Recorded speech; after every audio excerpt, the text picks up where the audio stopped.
दादाजी वाहेगुरु जी दा खालसा वाहेगुरु जी दी फतेह। आ जाओ आ जाओ, एक्टिव विंडो आ जाओ। गुड इवनिंग सर, कविता, जय श्री कृष्णा, राधे राधे। आ जाओ हर जाई। Good evening good evening. चलो टाबरो बेटी का बापू के चाल रहे हो? वैदिक सभ्यता हैज बीन रनिंग। क्या चल रहा था?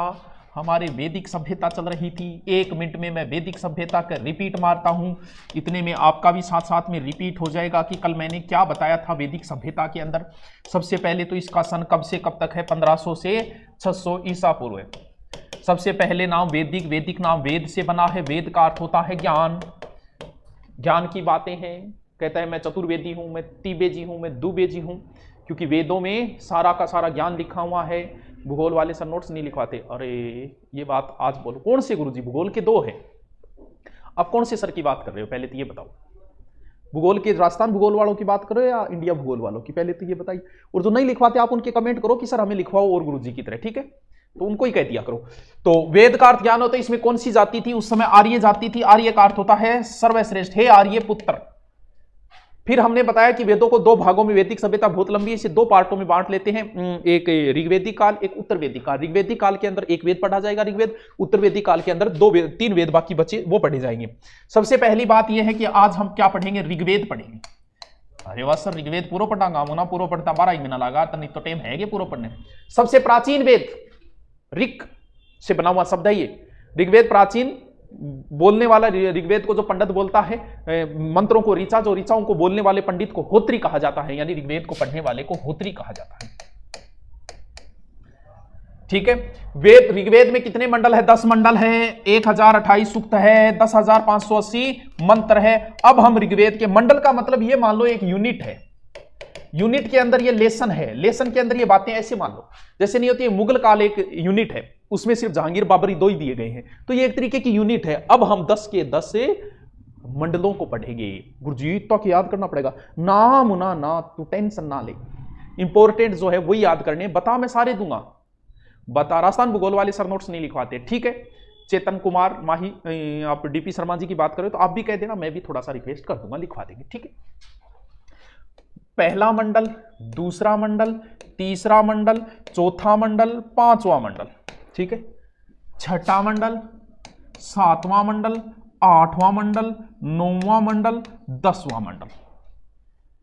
यानी मैं नाम नहीं लिख रहा, ये प्रथम मंडल, द्वितीय मंडल, तृतीय, आप समझ जाना। 1 2 3 4 मैंने डाले। अब हम इनके बारे में पढ़ते हैं कि किस मंडल में क्या है। सबसे पहले हम इंपोर्टेंट मंडल पढ़ेंगे। तीसरा मंडल इंपोर्टेंट है, 7वां मंडल इंपोर्टेंट है, ठीक है? 9वां मंडल इंपोर्टेंट है, 10वां मंडल इंपोर्टेंट है। बाकी आप याद करो तो कर लेना, इतनी तो आपके लिए बड़ी ही जरूरी है, बड़ा ही इंपोर्टेंट है, ठीक है? पहला मंडल, सॉरी तीसरा, 7वां, 9वां, 10वां, किस मंडल में क्या बातें हैं वो चीजें देखते हैं। तीसरा मंडल बड़ा ही इंपोर्टेंट है क्योंकि इस मंडल में है गायत्री मंत्र। गायत्री मंत्र, विश्वामित्र जो प्रथम धर्म गुरु थे, उन्होंने गायत्री मंत्र को लिखा। ओम भूर्भुवः स्वः तत्सवितुर्वरेण्यं भर्गो देवस्य धीमहि धियो यो न प्रचोदयात्। यानी ये जो मंत्र है, हो सकता है मैंने जो उच्चारण किया वो शुद्ध नहीं होगा, क्योंकि मंत्र बोलना कोई ऐसा आसान कार्य नहीं होता। फिर भी सबको याद है कि गायत्री मंत्र बड़ा ही एनर्जेटिक मंत्र है। आप इसका एक बार उच्चारण करो, आपके अंदर एनर्जी ना आए तो कह देना ओम भूर्भुवः स्वः तत्सवितुर्वरेण्यं भर्गो देवस्य धीमहि धियो यो न प्रचोदयात्। अब आरएस में क्या आया? 2010 उस आरएस में आया कि गायत्री मंत्र किसको समर्पित है, और टाबर ठोक के आ गया गायत्री नहीं समर्पित है। अरे बावड़ी त्रेड, गायत्री मंत्र किसको समर्पित है? ओम सबसे पवित्र शब्द है, दुनिया का सबसे पवित्र शब्द यही है। इस शब्द में पूरे ब्रह्मांड की ताकत समाई हुई है ओम शब्द में। जिसे ओम बोलना आता है उसे 11 स्वरों का उच्चारण आता है। ओ ऐसे करके हमें तो बोलना ही नहीं आता भैया। तो ओम दुनिया की ओम भूर, ये गायत्री मंत्र भी बड़ा शक्तिशाली मंत्र है। मंत्र ऐसे ही नहीं होते, मंत्रों में ताकत हुआ करती थी। उन मंत्रों को ताकत अभी आती है जब हवन कुंड द्वारा उन्हें सिद्ध किया जाता है, वरना तो महामृत्युंजय मंत्र में आपको बता दूंगा, ओम यजामहि सुगंधिम पुष्टिवर्धनम, ऐसे करके महामृत्युंजय मंत्र है। क्या मंत्र बोलने से आप अमर हो जाओगे? नहीं, इस मंत्र की सिद्धि करनी पड़ती है, ऐसे नहीं होता। गुरुजी नारायण जी यार पॉलिटिक्स जोड़ दे, जोड़ क्यों दे, दोबारा करवाऊंगा। ओम भूर्भुवस्सुवः तत्सवितुर्वरेण्यं धियो यो न प्रचोदयात्। तो गायत्री मंत्र जो है वो बड़ा ही किसको समर्पित है? पहले के समय कैसे होता था? तो यहां थोड़ी होता थोड़ा क्या टाइम हो गया है, घड़ी में देख के बता दियो 12 बज गया, नाम ना ऐसे नहीं होता था। आपके हिंदी में कभी आपने पढ़े होंगे वाक्यांश के लिए एक शब्द, मध्य रात्रि के समय को क्या कहा जाता है? निशित। सुबह सूर्य उदय से 2 घंटे के पहले के समय को क्या कहा जाता है? ब्रह्म मुहूर्त। तो समय ऐसे होता था। गोधूली वेला ये एक समय था। बोल कद आए हो रहे, बोल गोधूली वेला में। आज तो आप कहते 4 बजे आया था, 5 बजे आया था, उस समय 4-5 होते ही नहीं थे। गोधूली वेला। हाँ अच्छा, महाराणा प्रताप की पुण्यतिथि है क्या आज? हाँ बिल्कुल, 19 जनवरी 1593। सर कटे और धड़ लड़े इतिहास बताता है, खुददारी से जीना केवल राजस्थान सिखाता है। यह राणा सा देशभक्त चेतक की स्वामी भक्ति है, और घास की रोटियां खाकर भी हम में लड़ने की शक्ति है। तो चौथा मंडल अत्रि ऋषि को, अरे बता देंगे, चिंता क्यों करे, मैं सारा बता दूंगा। हाँ चलो देखो किसको समर्पित है। गोधूली वेला कौन सी होती थी पता है? गोधूली वेला होती थी जब गायें चर के वापस आती थी, यानी गोधूली वेला कह सकते हैं सूर्यास्त से थोड़ा सा, सूर्यास्त का समय मान लो एक तरीके से गोधूली वेला। तो गोधूली वेला वैसे समय होता था। सूर्य के अनेक रूप है, सुबह का सूर्य अलग होता है, दोपहर का अलग होता है, शाम का अलग होता है, तो सूर्य के भी अलग रोल है। तो सुबह के सूर्य को बोला जाता है सैमृता। तो किसको समृत है? या तो सूर्य याद रख लेना, या सैमृता। सर इसको क्यों बनाया? इस मंत्र को बनाया गया था अनार्यों को आर्य बनाने के लिए। विश्वामित्र द्वारा है, अनार्य आर्यम कन्वर्ट कर दो, चेंजिंग कर दो, हाँ धर्म परिवर्तन कर दो। हाँ तो अनार्यों को आर्य बनाने के लिए इस मंत्र को किया गया था। किस मंत्र को? ओम भूर्भुवस्सुवः तत्सवितुर्वरेण्यं भर्गो देवस्य। अरे ताकत मिलती है इस मंत्र को बोलने से, कोई बहानो मिलना चाहिए आपने किए बोल लिया। हाँ सर्टिफिकेट अगला जाए पेपर में न्यू ईयर की पबजी प्ले लिस्ट में एक ज्योग्राफी का वीडियो है, 5 आपकी राजस्थान हिस्ट्री की वीडियो है, राजस्थान हिस्ट्री का 5 ही होगा, तो अभी 5 ही क्लास हुई है। हाँ अत्रि ऋषि तो 5 अरे बता लाग रही हूं मैं कुछ सुखिए। तो सबसे पहले गायत्री मंत्र को याद करना है। गायत्री मंत्र के बारे में प्रश्न आ जाता है क्योंकि दुनिया का सबसे शक्तिशाली मंत्र है ये। तो गायत्री मंत्र जो है वो किसरे मंडल में है? तीसरे मंडल में है। इसके बाद हम जिक्र करते हैं सबसे इंपॉर्टेंट मंडल है 7वां मंडल। 7वां मंडल भी बड़ा इंपॉर्टेंट मंडल है। क्यों? क्योंकि 7-10 इसमें एक युद्ध का वर्णन है जिसका नाम है दासराग्य युद्ध। पहले हम इंपॉर्टेंट पढ़ रहे हैं, फिर बाद में सारे कहोगे तो मैं लिखवा दूंगा।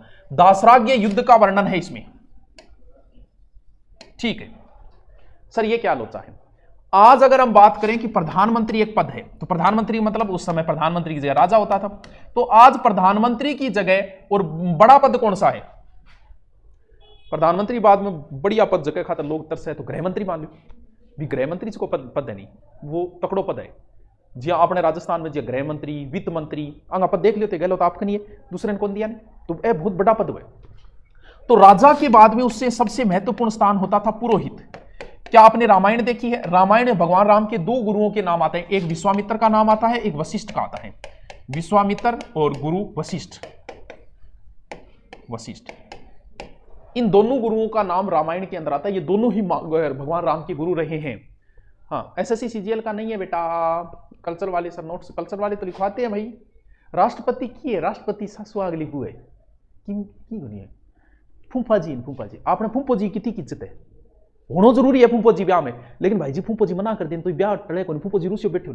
राष्ट्रपति की तो भाई हालत है टाबरो, सासू आगली बू है, राष्ट्रपति तो फूफो जी है, प्रधानमंत्री के अंडर में होता है सब कुछ, वही होता है सर्वे सर्वा। राष्ट्रपति तो नाम मात्र को है, फूफो जी है वो रूस है तो रूस जो बोले जो काम होना है तो वो तो होगा। तो प्रधानमंत्री के बाद गृह मंत्री कौन है? अमित शाह के, वो मेन पद वो है टाबरो थे जब बलागोनी वो पद लेना की बढ़िया बात, ठीक है। जिसका राजनीतिक कैरियर खत्म करना है उसको राष्ट्रपति बना के छोड़ देते हैं। चलो देखो तो विश्व अब क्या हुआ? पुरोहित एक बड़ा पद होता था, ठीक है। अब राजा हो सुदास, भरतवंश का राजा था सुदास, उसने क्या किया? विश्वामित्र को पुरोहित पद से हटा दिया।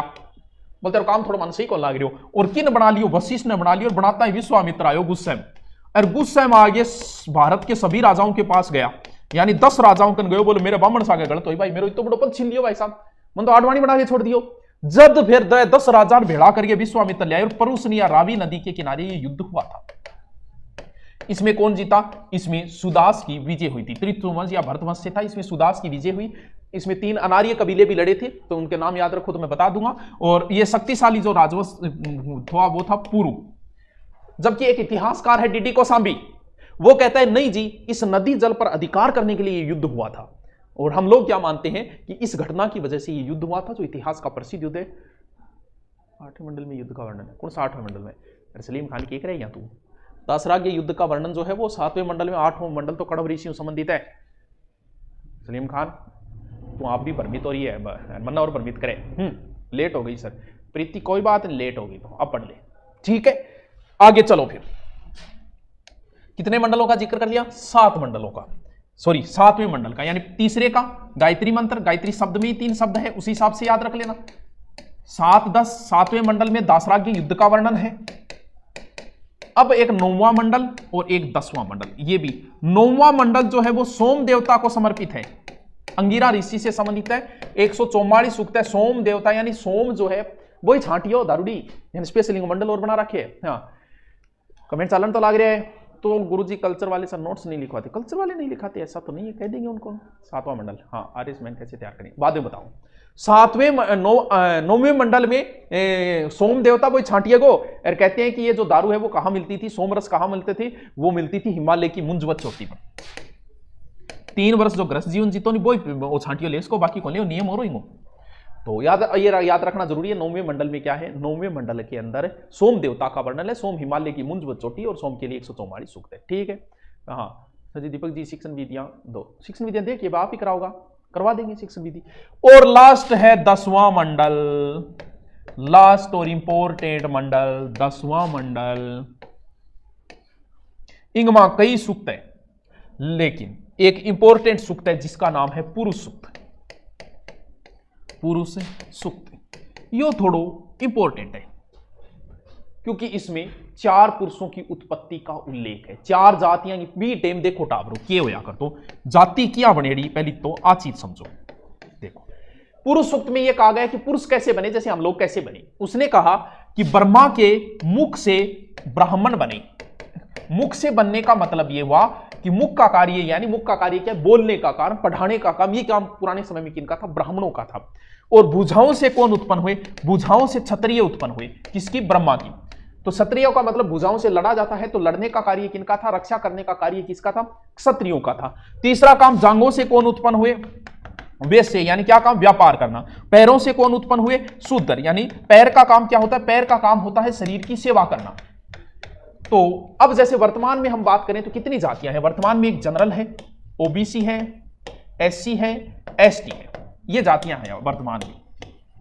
तो उस समय देखो, उस समय इन 3 जातियों को छोड़ के बाकी सभी जातियां किस में आती थी? शूद्र में आती थी। जैसे कोई खाती का कार्य कर रहा है तो उस समय वो बढ़ई जो होता था वो शूद्र में आता था। कोई नाई का कार्य कर रहा है वो शूद्र। यानी वर्तमान की जो ओबीसी, एससी, एसटी है वो उस समय किस में आते थे? शूद्र के अंदर आते थे। और ये 3 जातियां जो थी वो अलग से थी। यानी बाकी सभी जातियों को वर्तमान के दृष्टि से देखें तो उस समय जो है ओबीसी, एससी, एसटी वर्तमान की किस समय काउंट हो गई? उस समय शूद्र में। जातियां कैसे बनी? शुरुआत में जातियां कैसे बनी और अब क्या हुआ? कदर चढ़ा था जब देखा खुद को तो गोर आईने में, तो दुनिया की भीड़ में अकेला खड़ा था। अरे पेडले किसी शायर बने आगे बीच में। हाँ अच्छा, डीपी से लिखवाते नहीं तो चलो कहते हैं, ठीक है। अब सुनो जातियां कैसे बनी। हाँ राजनीति क्लास नहीं आई कि आज मैं कह दूंगा राजनीति आ जाएगी, तो टाइम टेबल में गड़बड़ हो रही थी कि कहां लगाएंगे, ये समस्या आ रही। देखो जो आदमी जैसा काम करेगा वही जाति होगी, स्पेशल बनाई नहीं गई है। उस समय एक घर में 4 जातियां मिलती थी, यानी जाति उस समय कर्म पर आधारित थी। और मैं आपसे पूछ लूं कि वर्तमान की जाति क्या है? वर्तमान जाति जन्म पर आधारित है, उस समय कर्म पर आधारित थी। मान लो एक घर में कोई पंडिताई का कार्य कर रहा है वो पंडित हो गया, कोई फौज पुलिस में चला गया वो क्षत्रिय हो गया, किसी ने दुकान खोल ली वो वैश्य हो गया, और कोई अन्य काम के लग गया वो शूद्र हो गया। यानी एक घर में 4 जाति, क्योंकि ऐसा उल्लेख भी आता है भी बहुत सारे, मेरे पिता वेद है, मैं ये हूं, मेरी माता गृहिणी है। इसका मतलब एक घर में 4 जातियां। यानी जाति किस पर आधारित होगी? जो जैसा काम कर रहा है उसकी वही जाति हो गई। वर्तमान में जाति है कर्म आधारित, सॉरी जन्म आधारित। ब्राह्मण के घर जन्म लेने वाला वर्तमान में ब्राह्मण ही होगा, भले ही वो फौज में चला जाए, भले ही वो कोई दुकान खोल ले, भले ही वो कोई और कार्य कर ले, वर्तमान में ब्राह्मण के घर जन्म लेने वाला ब्राह्मण ही होगा। यानी वर्तमान में जाति किस पर आधारित है? वर्तमान में रवि ओबीसी शूद्र नहीं, ओबीसी शूद्र में या बी टाइम का आधार पर बाकी सभी जातियां जो है वो बेटा शूद्र के अंदर ही आती थी। आपको नहीं पता है कई बार को नहीं, शूद्र में से ओबीसी, जैसे उस समय खाती का जिक्र है बढ़ई का, तो बढ़ई किस में आते हैं? वर्तमान में ओबीसी में तो आते हैं। है। नाई का जिक्र है, वर्तमान में नाई किस में आते हैं? ओबीसी में ही तो आते हैं। कुम्हार का जिक्र है उस समय, तो वर्तमान में कुम्हार किस में आते हैं? ओबीसी में आते हैं। तो उस समय ये जातियां किस में गिनी जाती थी? उस समय ये जातियां शूद्र में गिनी जाती थी। यानी इन 3 जातियों को छोड़ के बाकी जितनी भी जातियां वो उस समय शूद्र में आते थे। गुरु जी सुनो थोड़ी सी बात सर, नौकरी अपलोड वीडियो किक है। तो आज जाति जन्म पर आधारित बन चुकी है, धीरे धीरे हुआ। ये शुरुआत में ये कर्म पर आधारित थी, धीरे धीरे ये जन्म पे बन गई। तो वर्तमान में जाति जो है वो जन्म पर आधारित है, उस समय जाति कर्म पर आधारित होती है। रमाकांत जी के खिलाफ कौन बोले? बिल्कुल कौन बोल रही? वनपाल में आते क्या? आश्रम में वनपाल वाले आते क्यों नहीं? तो सिलेबस तो यही। अरे आज 200 एडमिशन और बचे, हमने जो टारगेट लिया उसको 200 बचे आज कंप्लीट हो जाएंगे। जिसको आना है वो कर देना भाई, बाद में मत कहना सर हमने कोर्स ले रखा है आप हमें, क्योंकि मात्र 200 स्टूडेंट और बच्चे हैं। 2 घंटे पहले बात है, तो 100 और बच्चे होंगे। तो उसके बाद आज ये बंद हो जाएगा एडमिशन, ठीक है। तो वो तो एक ही सिलेबस है यार, वनपाल, वनरक्षक, पटवारी, सबका एक ही तो सिलेबस है। हाँ कौन बोल रहे? रमाकांत जी की बात हुई, रमाकांत जी श्रेष्ठ है। अच्छा, अरे वो उस समय के आधार पे, कर्मों के आधार पे होता है। आदमी कभी नीच नहीं होता है, कोई जाति नीच नहीं होती है। हाँ जाति में कुछ नीच जरूर होते हैं जो पूरे समाज को बदनाम कर देते। कोई जाति नीच नहीं है, जाति में कुछ नीच जरूर पाए जाते हैं जो ऐसा काम करते हैं कि पूरी जाति को नाक कटवा दे। वह एक अलग टाइप का वह, बाकी कोई जाति नीच नहीं होती। नीच कुछ नहीं होता। क्या रखा है इन बातों में? समझा दिया दुनिया ने मेरी बात में, जब एक हद से ज्यादा। अरे पढ़ ले हद से ज्यादा। हाँ चलो, तो अब देखो ऋग्वेद में और क्या क्या है। ऋग्वेद के अंदर अस्तो मां सदगमय है, अस्तो मां सदगमय है।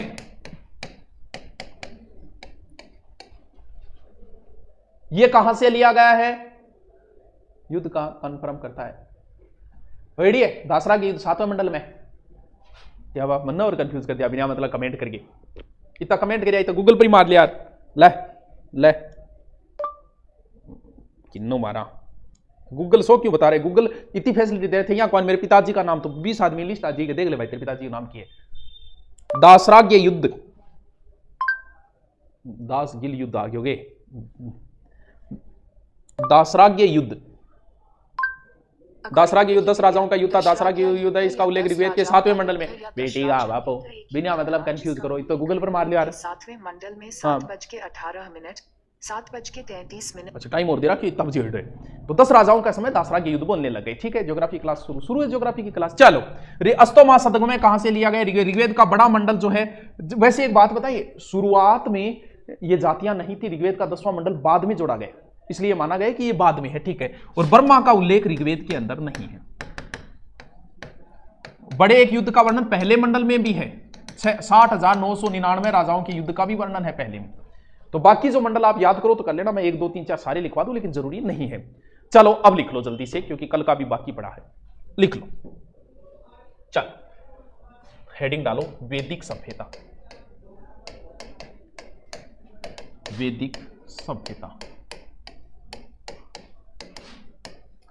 1500 से 600 ईसा पूर्व, ठीक है। देखो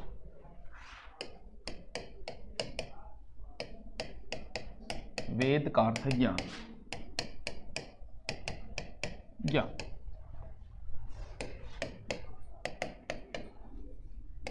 आर्य का अर्थ सर्वश्रेष्ठ।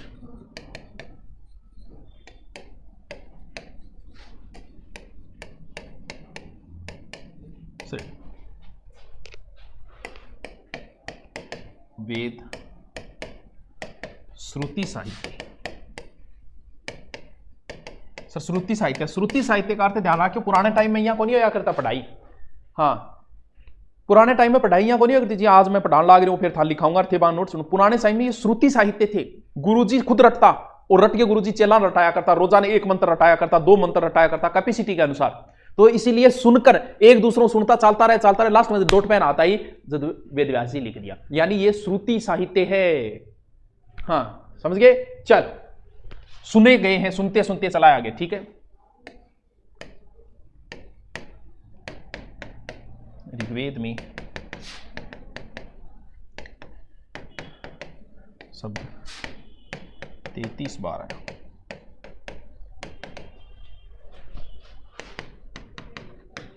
भारत में आर्यों की पहचान नारकीड जाति से,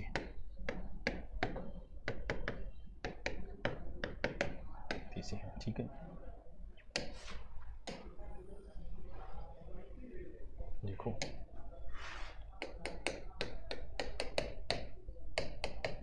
वैदिक साहित्य में बराबर वेद प्लस ब्राह्मण ग्रंथ आरण्य प्लस उपनिषद को वेदांत भी कहते हैं। आते हैं, ये कई बार पूछ लेते हैं। वैदिक साहित्य नोट लगा के लिख लो। उपवेद वैदिक साहित्य में नहीं आता, नहीं आता।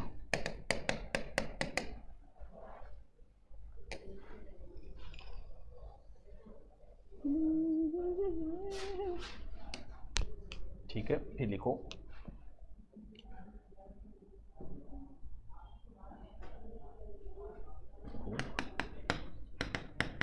आर्य सर्वप्रथम पंजाब प्लस अफगानिस्तान में बसे।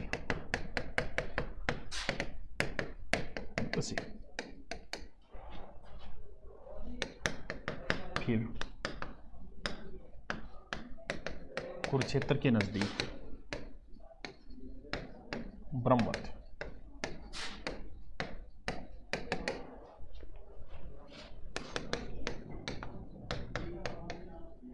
ऋग्वेद में गंगा का एक बार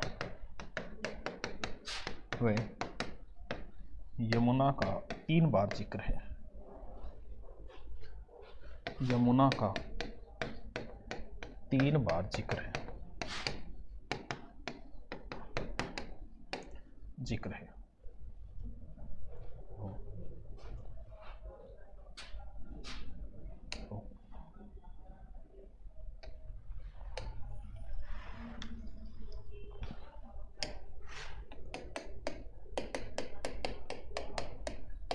अफगानिस्तान 4 नदियों का जिक्र है।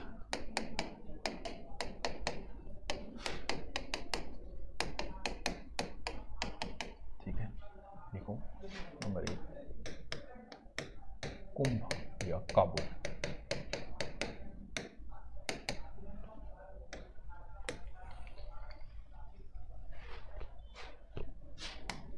नंबर 2 कुमु या कुर्रम। ठीक है, नंबर 3 गोमती या गोमन।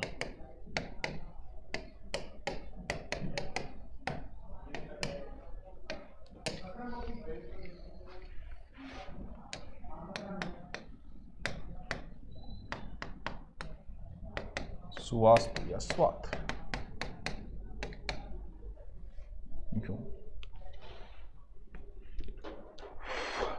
पॉलिटिकल क्लास नहीं लगती क्या? रमाकांत जी को पूछना, आज या कल में सेट कर देंगे। सर आपका जोरदार प्रदर्शन है, थैंक यू। अभी कर दूंगा मैं, पॉलिटिकल वाली आपकी समस्या भी पूछ लो। अच्छा, ऑनलाइन फर्स्ट टाइम मिले होगे आज। वीडियो के उपवेद भी दिखाओ, वेदों के उपवेद भी दिखाओ। अभी नहीं तो वेद होने तो दो, अभी नहीं, चलने दो। वेदों के उपवेद सब आएंगे हिमराज। चुप हूं यूं अल्फाज कम है, चुप हूं अरे तो पढ़ लो शायरो। शायरी बातें सुना बकरियो। सर आप मेरे सबसे फेवरेट गुरुजी हो। ओहो, चलो लिख लिया, ठीक है। नेक्स्ट लिखो आर्यों का मूल स्थान। आर्यों का मूल स्थान, ठीक है।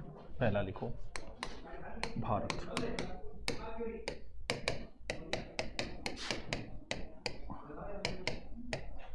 भगवान दास की अडवाणी अपनी पुस्तक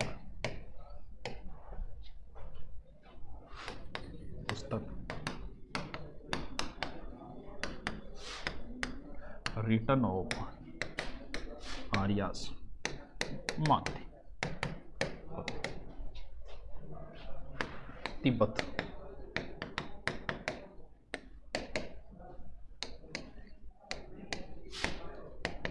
दयानंद सरस्वती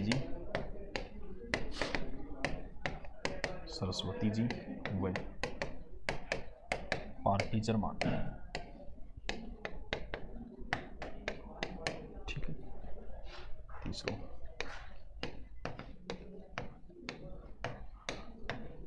सप्त सिंधु प्रदेश,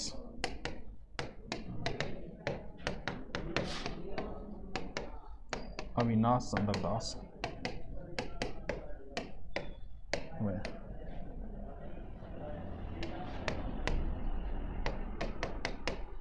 संपूर्णानंद मानते,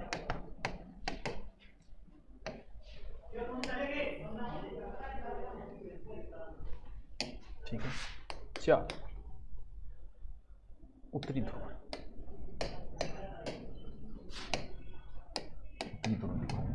बाल गंगाधर तिलक अपनी पुस्तक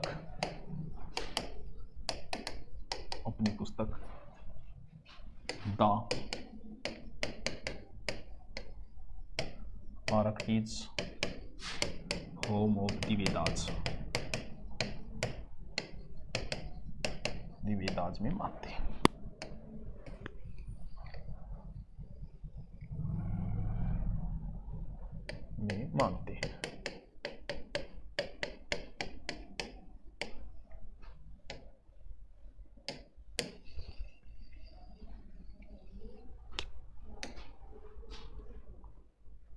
देखो, जर्मनी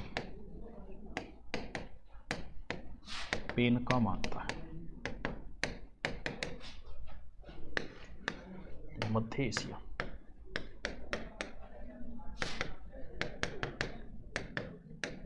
मैक्स मुller प्लस जे.जी. रोड्स मानते हैं।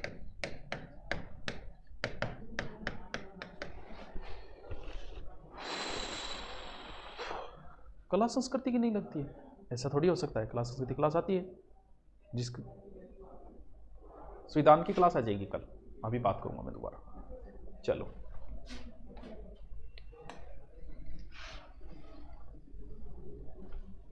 ठीक है। अब हेडिंग डालो,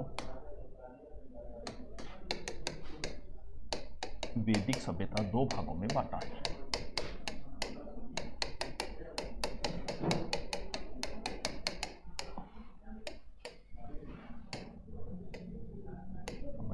ऋग्वेदिक,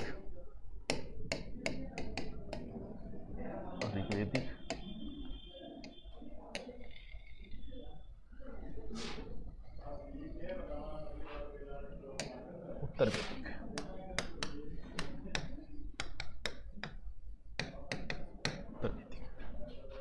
ऋग्वेदिक हो जाएंगे 1500 से 1000 ईसा पूर्व। ये हो जाएगा 1000 से 600 ईसा पूर्व, ठीक है।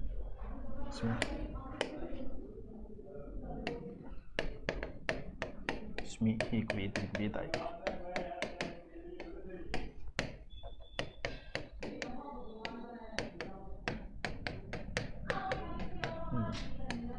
इसमें शेष 3 वेद।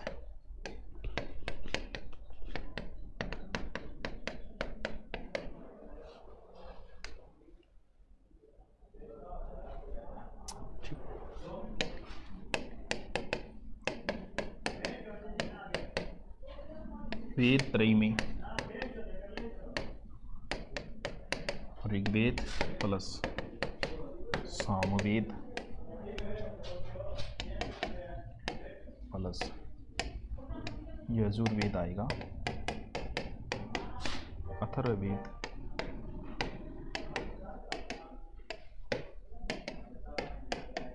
वेद त्रयी में शामिल नहीं है, शामिल नहीं।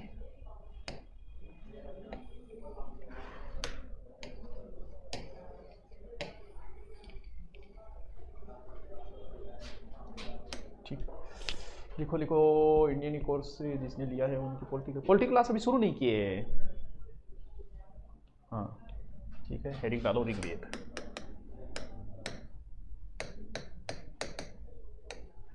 ऋग्वेद प्रारंभ अग्नि उपासना से, अग्नि की उपासना से। ठीक है, मंत्र पद्य रूप में जिन्हें ऋचा कहा गया, ऋचा कहते हैं। तो सबसे प्राचीन वेद, सबसे प्राचीन वेद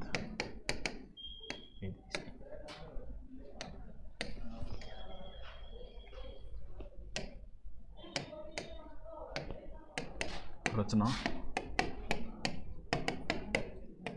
सप्तसेंधो प्रदेश में हुई, प्रदेश में हुई, प्रदेश में हुई। ठीक है, भाषा संस्कृत, लिपि ब्राह्मी,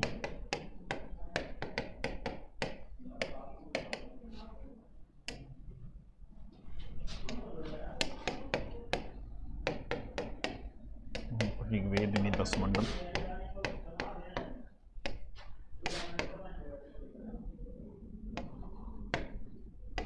प्रथम व 10वां नवीन, नवीन मंडल।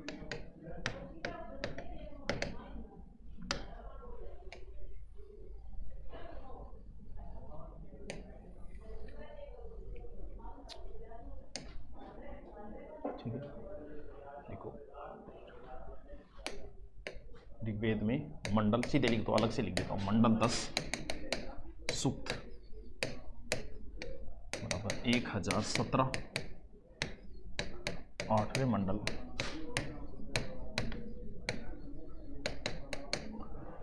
परिशिष्ट जोड़ने पर बराबर 1028।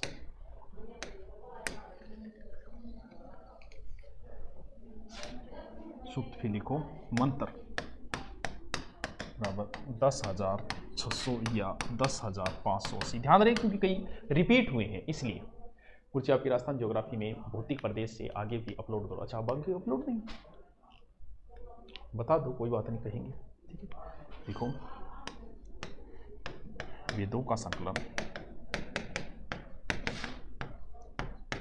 महर्षि कृष्ण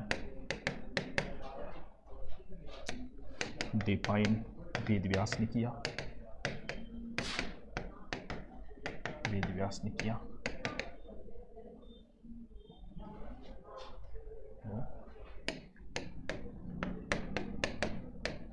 पढ़ने वाले को होत्रा, होत्री इंपॉर्टेंट है ये। 51 मिनट हुई। सर आप वालों को गुरुकुल की ऑफलाइन क्लास भी? हाँ ऑफलाइन है ना। ऐप वालों के लिए क्या, अरे वो रजिस्ट्रेशन करवा दो तुम। यूट्यूब वाली आज लगेगी पूजा गुरुजी की, तो बताओ ऐसा ही किया, ऐसा ही बताओ। शिक्षण विद्या जो है वो करवाएंगे, चिंता मत करो। आपको बुरा लगा तो मैं कमेंट मत करूँ, क्या हो। सर राजस्थान ज्योग्राफी वाले सर हमारी कोई बात ही नहीं मानते हैं, वे नोट्स लिखाते हैं, वे बोलते हैं कि क्लास को दोबारा देख ले, नोट ले लो। इतना नेट नहीं है कि हमारे पास, प्लीज़ उनको बोलो साथ साथ लिखवा दे। चलो देखूंगा।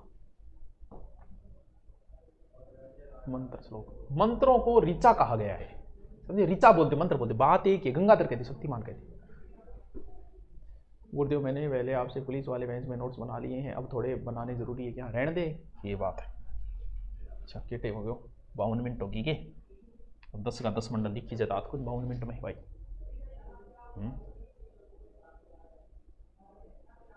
कोर्स इतिहास को तो बुआ को अपलोड नहीं कर रहे हम आपके।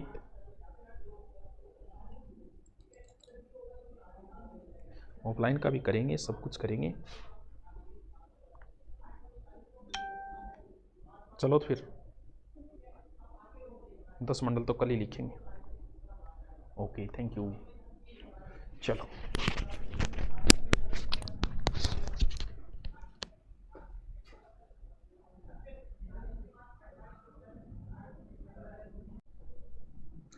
इन करते थोड़ा। आ जाओ सर। आ गया नहीं, राम राम सर। दे दो अब तो दर्शन दे दोगे, ठीक है दे दिया ना, दे दिया दर्शन तो अपना आगे ही पड़िया है। सांबर कर दी दे पगा लागू लाग जा। गुड इवनिंग, नमस्ते नमस्ते नमस्कार। जी क्लास क्यों नहीं चल रही है? चलेगी चलेगी नारायण चलेगी। चल शुरू हो गई क्या? क्या चल रहा था सर? वैदिक सभ्यता चल रही थी। 2 मिनट में पहले वाला रिपीट मार देता हूं ताकि जो बच्चे पढ़ने वाले हैं उनकी भी रिपीट हो जाए।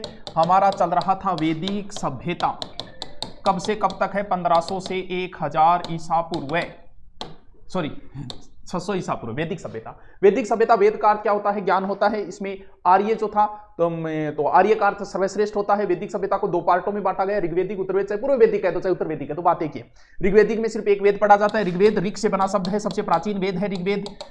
इसके मंत्र पढ़ने वाले को होत्री बोलते हैं, ऋचा बोलते हैं। 10 मंडल है, 1028 सूक्त है, 10,580 मंत्र है। वाह क्या बात है यार, क्या बात है।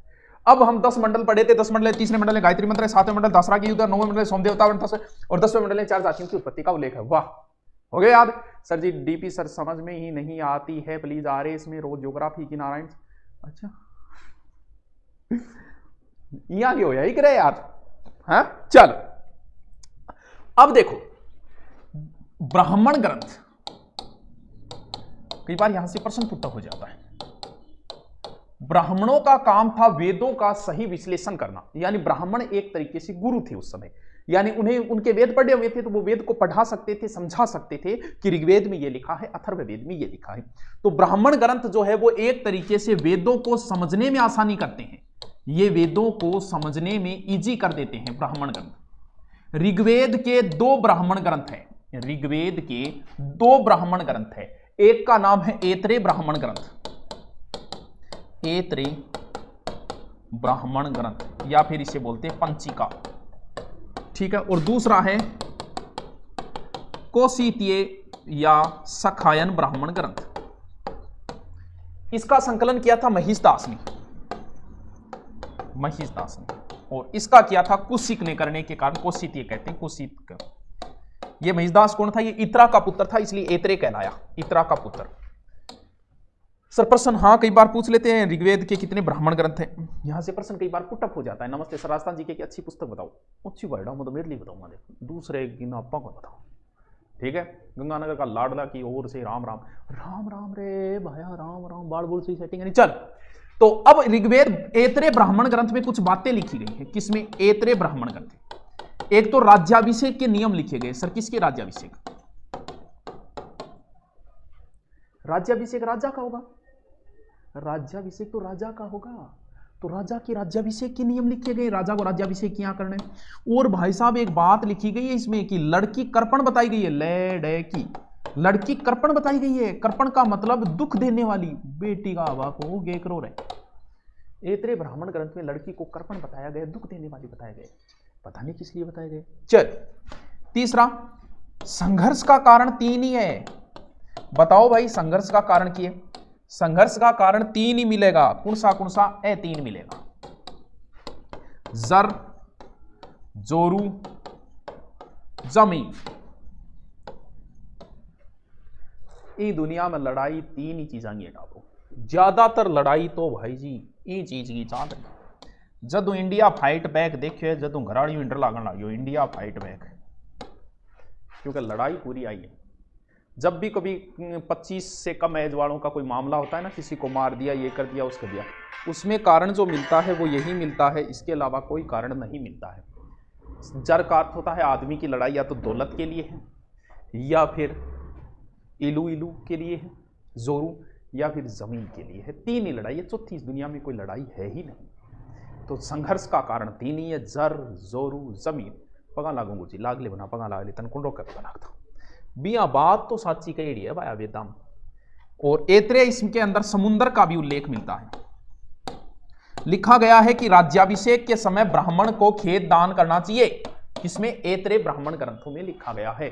तभी तो राजा का जब राज्याभिषेक होता था तो हमारे राजा महाराजा जो व्यक्ति राज्याभिषेक करता था उसे कोई गांव दान में दे देते थे। होता था ऐसी चीजें, और होना भी चाहिए, क्योंकि जो राज्याभिषेक कर रहा है तो उसे कुछ तो मिलना चाहिए। तो थारो भी ब्याह है, थारा भी कोई टिक्को काटे भी थे ही काटी गिरे को नोरी पिया, गांव तो थारू दान कौन दे, गांव तो थारू को नहीं थारा, आपके जमीन ही कम पाती आवे। लेकिन ये चीजें क्या है उस समय जरूरी होती थी। चल समझ में आई ये बात? किमी से जोरू लुगाई ने बोला है, लुगाई की लड़ाई है, दौलत की लड़ाई है, जमीन की लड़ाई है, 3 प्रकार की लड़ाई, चौथी कोई लड़ाई को। ठीक है अब आप ऋग्वेद की मेन बातें तो पढ़ ली। अब आगे चला, यानी ऋग्वेद के 10 मंडल पढ़े, ऋग्वेद के 2 ब्राह्मण ग्रंथ पढ़े, ऐतरेय ब्राह्मण और कौशिकीय ब्राह्मण। फिर इसमें ऐतरेय ब्राह्मण ग्रंथ की कुछ बातें, लड़की को दुखों का कारण बताया गया है, राज्याभिषेक के नियम, 3 प्रकार की लड़ाई, जर जोरू और जमीन। ठीक है जी। अब हम इनकी बात करेंगे, ऋग्वेद में राजनीतिक स्थिति क्या थी। ऋग्वेद की राजनीतिक स्थिति देखो भाई, क्या थी राजनीतिक स्थिति, समझना है इस टॉपिक को। पॉलिटिकल क्लास, अच्छा पॉलिटिकली आज और लगेगी, लाल जी औद्योगिक नगरी से नमस्कार नमस्कार नमस्कार। देखो सबसे पहला समय कौन सा था, ऋग्वेदिक।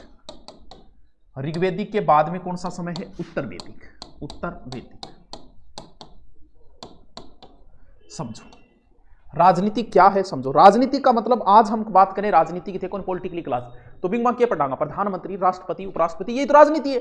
तो उस समय की राजनीति पढ़े क्या थी। सबसे पहले आर्य आए, इधर से आर्य आए, ऐसे आए, ठीक है। किसके रूप में आए, ग्रुप के रूप में। व्हाट्सएप ग्रुप था और ग्रुप वहां पर लड़ाई हुई बिना रहे को नहीं। आर्य लड़ाई बहुत ज्यादा करते थे, यानी ग्रुप को हम बोलेंगे क्या, कबीला, यानी कबीला बोलना आपको। यानी आर्य जब शुरुआत में आए, हो सकते अपने साथ पशु वगैरह लाए होंगे, गायें वगैरह लाए होंगे, झुंड के साथ आए होंगे और अपना ग्रुप बना के रखते थे। यानी जैसे आर्य यहां आके बस इनका एक ग्रुप हो गया, फिर दूसरा ग्रुप यहां हो गया, तीसरा ग्रुप यहां हो गया। बताओ भाई लड़ाई होगी कि नहीं होगी, बोल गुरुजी आज चितनिया होगी, अठा व्हाट्सएप ग्रुप बनाए बैठे है, कोई जय भवानी नाम हो, कोई जय भीम नाम बनाए बैठे, कोई बजरंग दल नाम बनाए बैठे, तो लड़ाई तो आगे बीच में होनी है। तो जाहिर सी बात है कि इन्होंने ग्रुप बना रखी है अपने कबीले के रूप में, तो जाहिर सी बात है कि इनके बीच में लड़ाई तो होगी, क्योंकि जहां पर संगठन होगा वहां लड़ाई कन्फर्म है। तो इनके संगठन बने हुए हैं, इनके व्हाट्सएप ग्रुप बने हुए हैं। ग्रुप को क्या बोलेंगे सर, ग्रुप ने तो कबीला बोला, बिल्कुल कबीला। अब क्या होता, आपस में फा आपस में थका मुकी मौको मिले यदि बटा एक दूसरे का लड़ने, बोले अरे यहाँ तो काम कौन सा है, अपनो रोजाना लड़ाई है। और लड़ाई कभी बिना नेतृत्व नहीं हो सकती। जैसे आज किसान आंदोलन लंबा चल रहा है लेकिन किसी का नेतृत्व नहीं हो रहा है इसमें। अगर किसी एक व्यक्ति का नेतृत्व के अंदर चलेगा तो इतना लंबा चलता ही नहीं, बहुत पहले समाप्त हो जाएगा, भाइयों यहाँ करना है देखी जाएगी। तो युद्ध के लिए नेतृत्व होना बहुत जरूरी है। Good afternoon, good love you, ठीक है। नेतृत्व नहीं है, बोले एक काम करो कि नहीं, एक ना अपनो लड़ाई को नेतो बनाओ, लड़ाई को नेतो बनानो है, बोलो किए बिगो नाम किए दिया, बिगो नाम राजा दे दिया। कब की बात है ये ऋग्वेदिक काल की बात है, उत्तर वैदिक की नहीं है।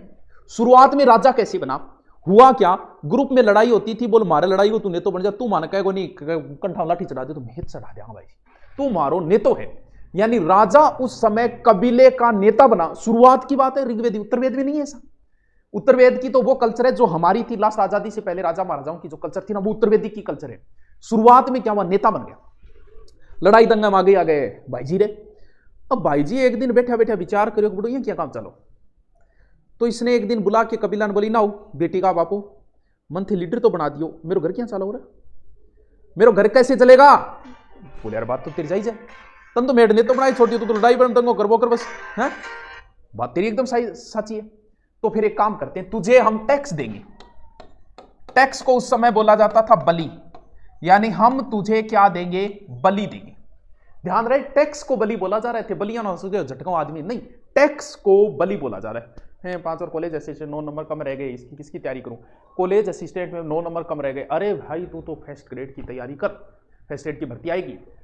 क्यों, क्योंकि बात यह है जो बंदा, जिस बंदे का सब्जेक्ट अच्छा हो उसे कभी रीट में नहीं जाना चाहिए। क्यों, क्योंकि जिसकी, जैसे मान लो आपने बहुत सारे ऐसे हैं जिनकी ज्योग्राफी अच्छी है, किसी की हिस्ट्री अच्छी है, किसी की पॉलिटिकल अच्छी है, उनका सब्जेक्ट बहुत मजबूत है, वो रीट में भर्ती देख के 30,000 उसमें कदम जरूर रखेंगे, उनका मन करेगा बेरोजगारी दूर करने का।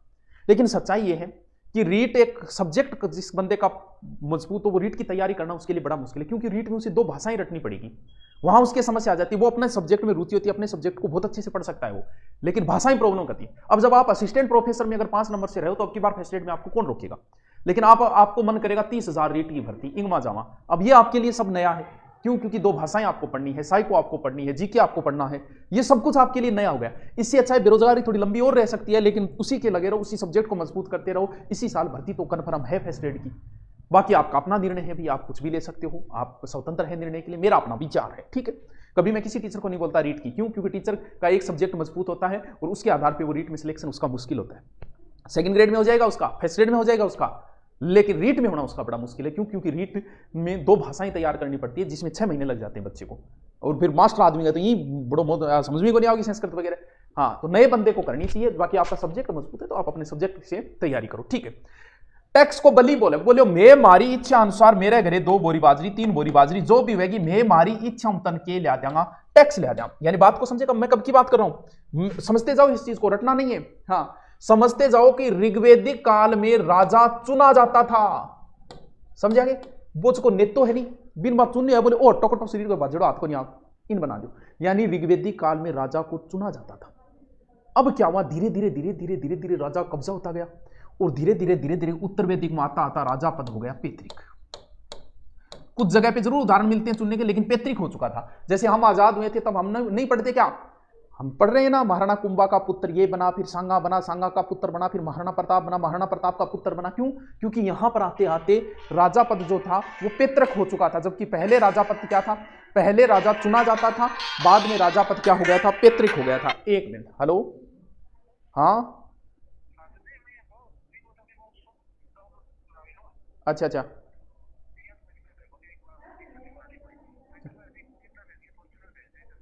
ना ना एक बार रहने दो, मैं अभी क्लास ले रही हूँ, फिर मैं फ्री हो गया था बात करूँ। ना ना कोई परेशानी यारी बात करूँ, गाड़ी बहुत है अपने मिनट। चलो ना ना ना ना ना मैं फ्री हो गया बात करूँ फिर थारू, ठीक ठीक। सॉरी सत्यमान, फोन तो नहीं उठाना चाहिए बीच में, बढ़िया बात करूँ 2-3 पर आगे नहीं उठा भी लेना चाहिए, बाकी भी यहाँ कोई फोन को नहीं होते यहाँ सोचता हो। हाँ सर आरएस के लिए बुक बता दो, अरे बताऊंगा, अरे पहले ये तो पढ़ ले। हाँ हाँ तो कोई बुक ले लो, रवि की तो छाणो है। मेरी बात ने समझने की कोशिश करो, ये सभ्यता मैं इसमें टाइम बहुत लगा रहा हूं, क्यों लगा रहा हूं कि ये चीजें रटने वाली नहीं, आप समझो। शुरुआत में राजा को चुना था और राजा को जो टैक्स दिया था ना वो भी इच्छा से दिया था, ले ले भाई मैं मारी इच्छा मार गए जो भी हो लिया।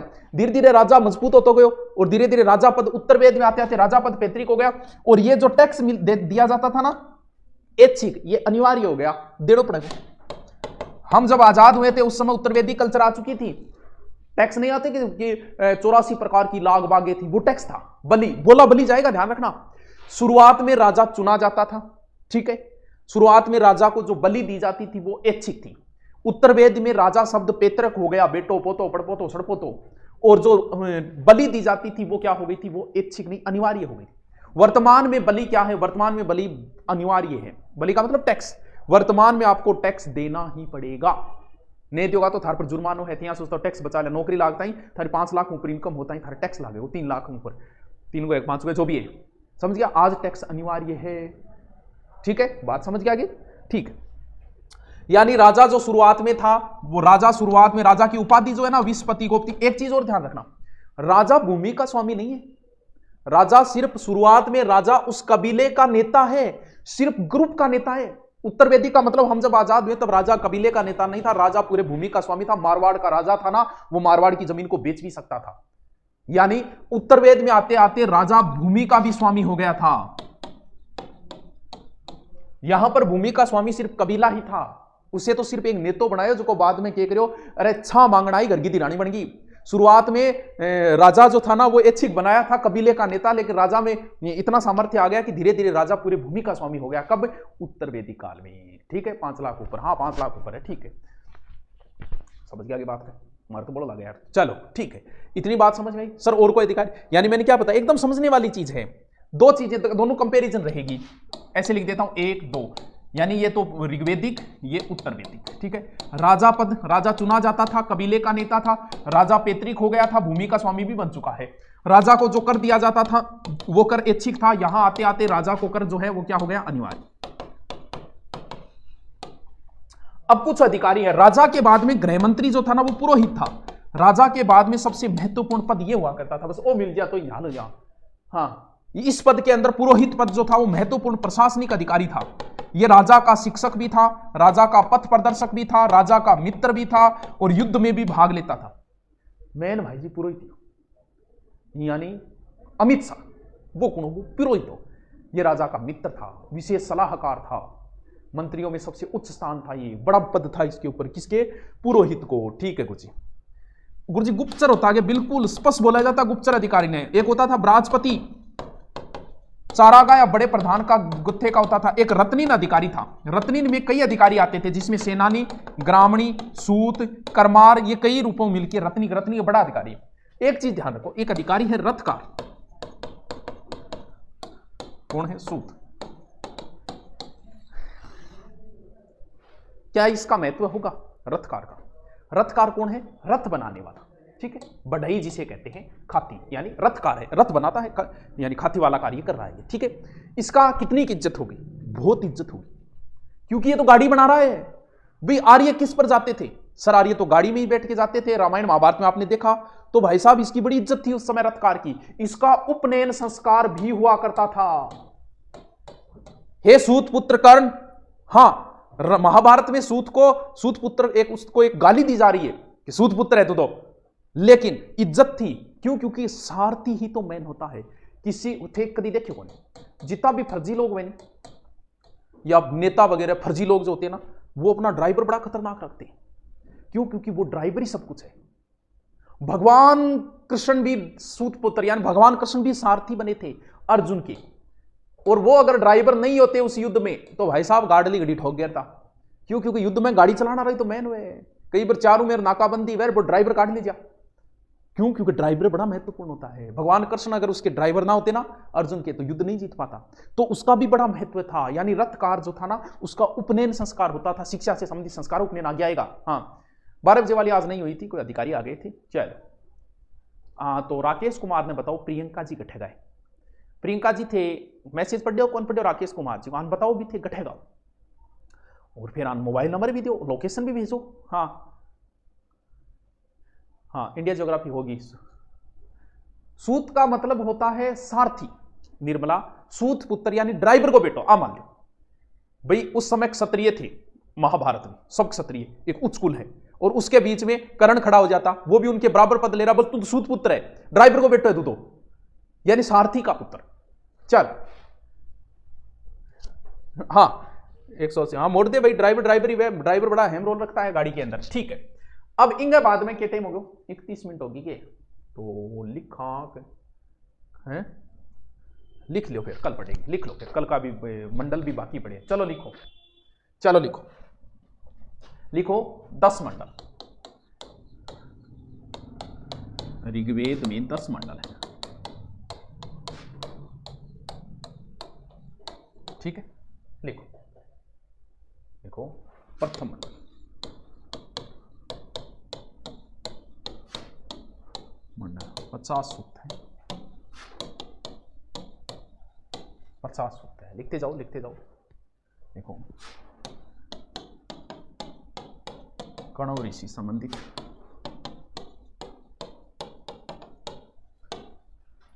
लिखते जाओ।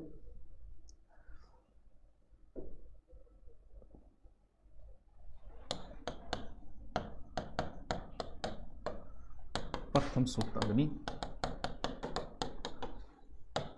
द्वितीय इंद्र को समर्पित है।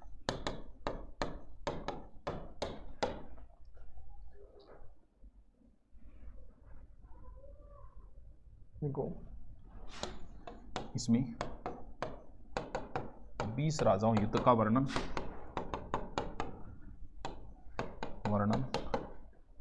जिसमें लिखते जाओ राजाओं भाग लिया।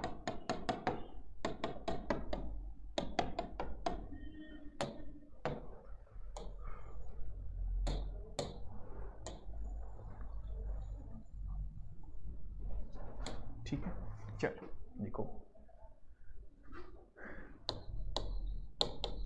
द्वितीय मंडल, द्वितीय मंडल गृहस्थ मत ऋषि समर्पित, ये विश्व प्रथम अभियांत्रिकी थी।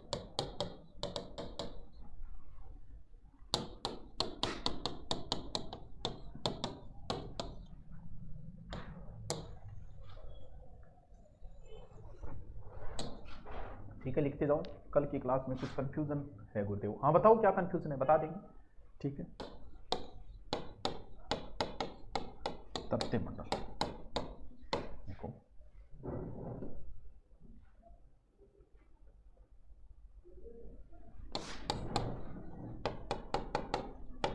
विश्वामित्र का जो प्रथम धर्मगुरु थे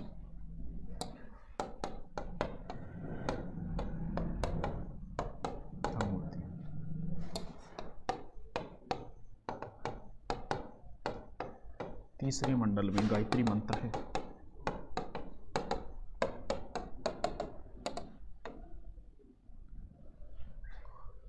गायत्री मंत्र है जो स्वयं या सूर्य को समर्पित है।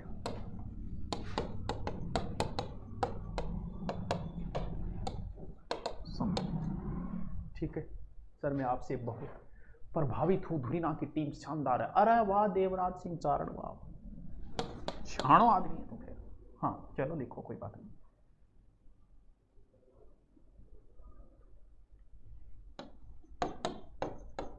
चौथा मंडल एनआरटीओ बाकी वामदेव का, इसमें कृषि मंत्रों का उल्लेख है। कृषि मंत्रों का उल्लेख है।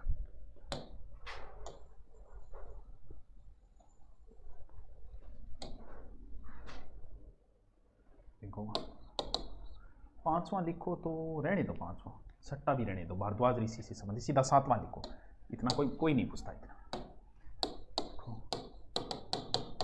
सातवां मंडल, सातवां मंडल लिखो। इसमें दासराग्य युद्ध का वर्णन है। युद्ध का वर्णन है।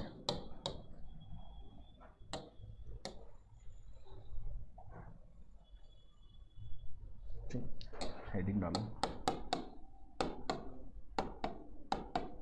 दासराग्य युद्ध। देखो दासराग्य युद्ध,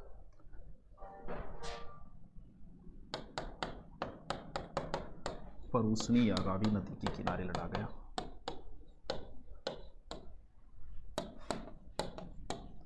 किनारे लड़ा गया। कारण भरतवंश के राजा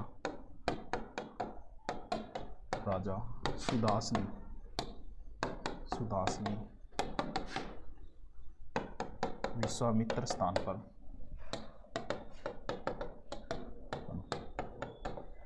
वशिष्ठ को पुरोहित बना दिया।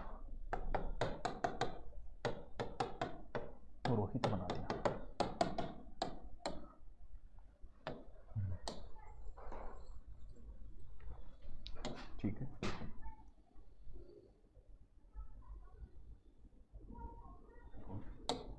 युद्ध पंजाब के आसपास लड़ा गया।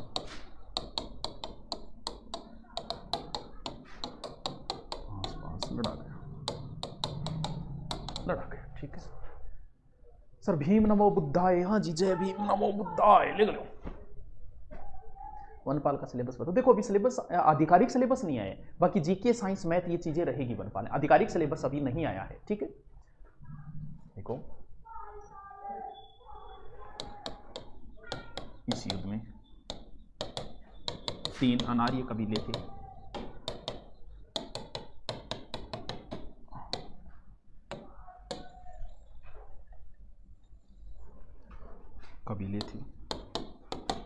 देखो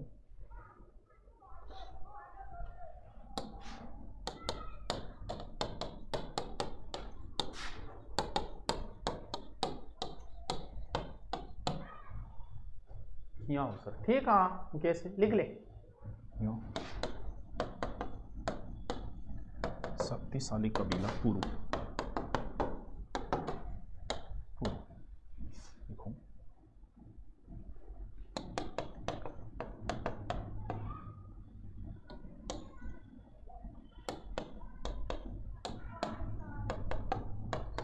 डीडी कौशाम्बी के अनुसार युद्ध नदी जल पर अधिकार के लिए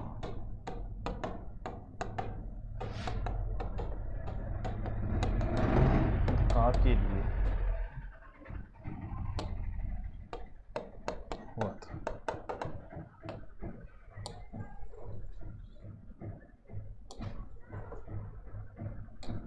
ठीक है, देखो 9वां मंडल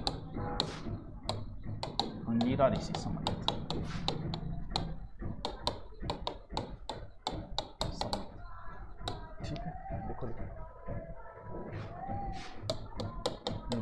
मणि सूक्त, सोम देवता संबंधित, देवता संबंधित,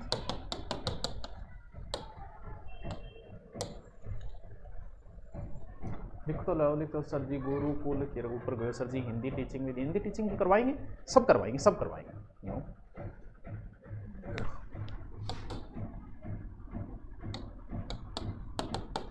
सोम हिमालय मुंजवत चोटी से प्राप्त होता था, मुंजवत चोटी से प्राप्त होता था, प्राप्त होता था, होता था। सोमरस पान वही करता जिसने 3 वर्ष ग्रस्त जीवन बिताया,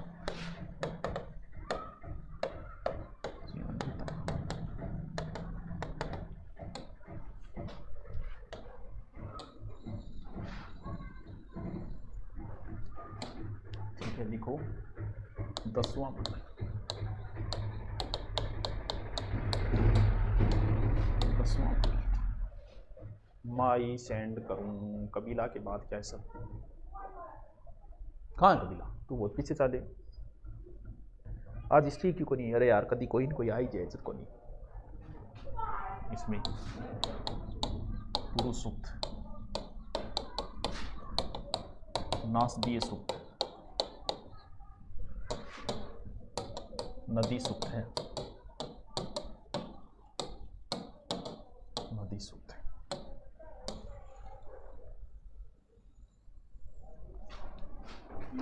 ठीक है, देखो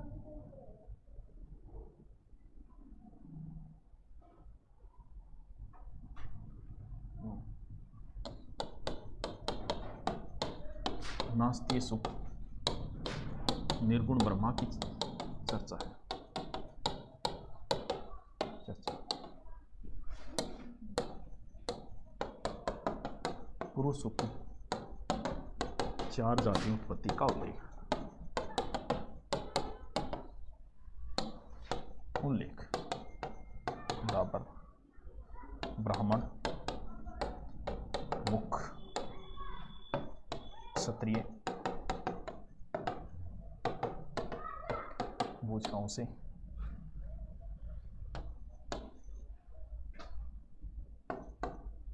वैसे जांघों से, शूद्र पैरों से।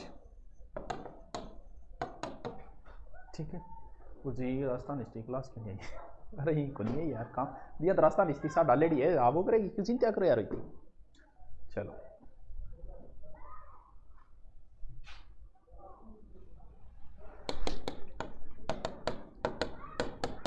अस्तो मासदगमे ऋग्वेद से लिया गया, लिया गया।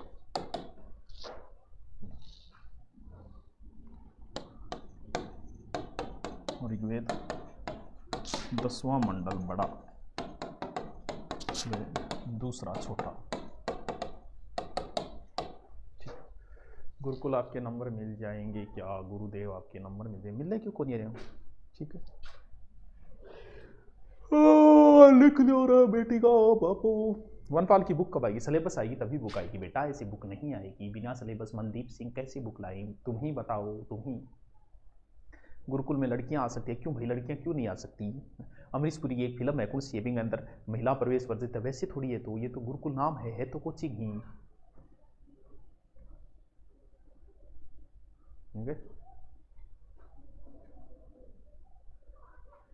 इंडियन हिस्ट्री क्लास क्यों नहीं है आपकी। ए पूजा ओतन केला गए हरियाणा को इतिहास है गे बोड़ी, इंडिया को इतिहास है वो, लिखो फिर लिखो ऋग्वेद के ब्राह्मण ग्रंथ, ब्राह्मण ग्रंथ। ठीक है, 2 ब्राह्मण ग्रंथ है।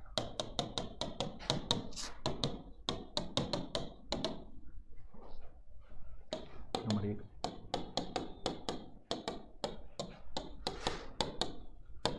ऐत्रेय ब्राह्मण या संचिका, इसका संकलन महिदास, इतरापुत्र ने किया। ठीक है। बी,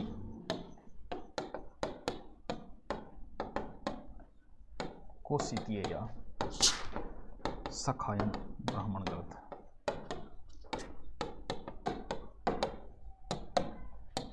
संकलन कुशी तकनीसी।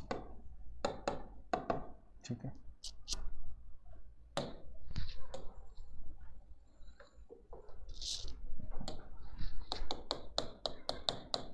ऐत्रेय ब्राह्मण ग्रंथि बातें।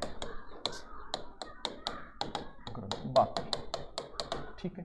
नंबर 1, राज्याभिषेक के नियम है। ये नियम देखो, लड़की को कर्पण बताया, दुख देने वाले।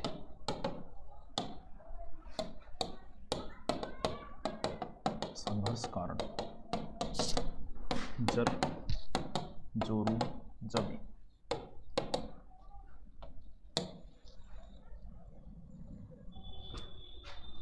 समुद्र का उल्लेख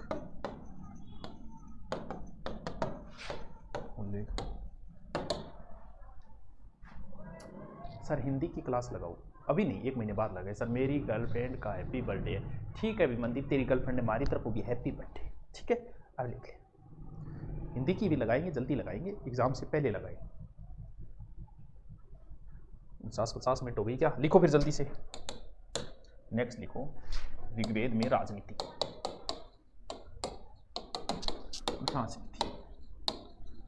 राजनीति पहला है राजा। उपाधि विषपति, गोपति, कार्य युद्ध का नेता, जनरक्षा।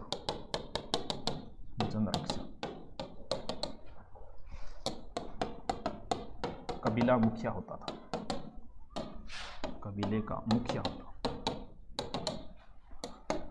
राजा चुनाव होता था,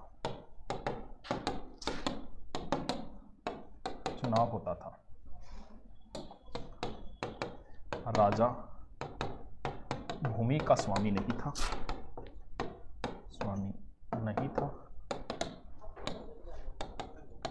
भूमिया स्वामी कबीला था। ठीक, फिर लिखो अन्य अधिकारी।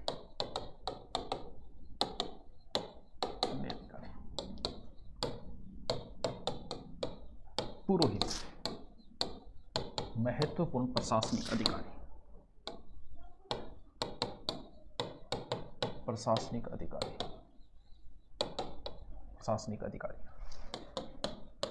राजा, शिक्षक, पथ प्रदर्शक, मित्र,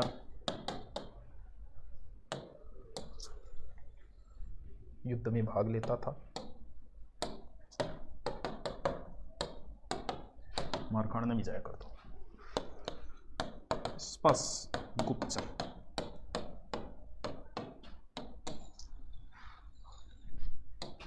ठीक है, फिर लिखो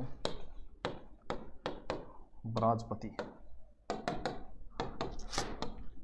चारागांव बड़े जत्थे प्रधान।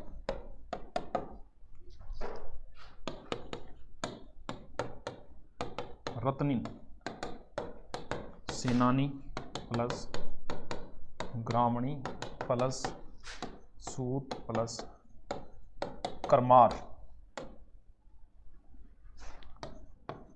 सम्मिलित रूप।